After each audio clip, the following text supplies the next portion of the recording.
Hello मेरे दोस्तों, मैं हूँ विजयम रवि हेमा फाउंडेशन से। रसायन जो है विज्ञान अणुओं का और उनके परिवर्तनों का है।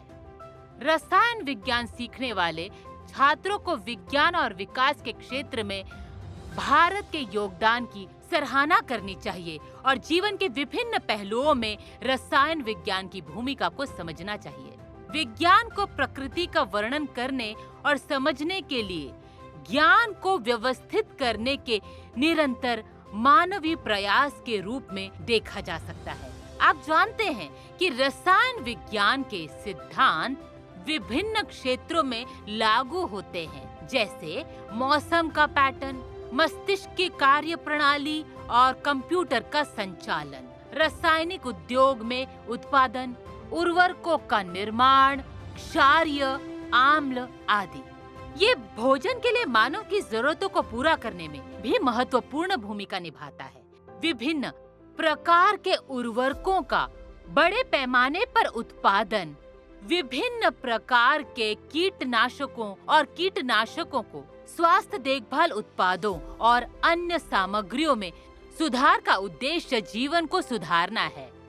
वराह मिहिर बृहत संहिता एक प्रकार का विश्वकोश है जिसकी रचना 6वीं शताब्दी में हुई थी। ये घरों और मंदिरों की दीवारों और छतों पर लगाने के लिए चिपचिपा पदार्थ तैयार करने की जानकारी देता है। ऐसी सामग्रियों का वैज्ञानिक परीक्षण करना और उन्हें उपयोग में लाने में सहायता करना दिलचस्प होगा। चरक संहिता में आश्वास बनाने के लिए पौधों की छाल, तना, फूल, पत्तियां, लकड़ी, अनाज, फल और गन्ने जैसी सामग्रियों का भी उल्लेख किया गया है। ये सूची असीमित है।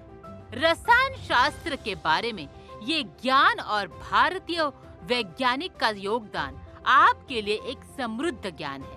हर चीज परमाणुओं और अणुओं से शुरू होती है। आप जानते हैं, हमारे कणादा परमाणुओं पर बोलने वाले पहले ऋषि थे, जो बाद में हमने परमाणुओं के डाल्टन सिद्धांत में पढ़ना शुरू किया।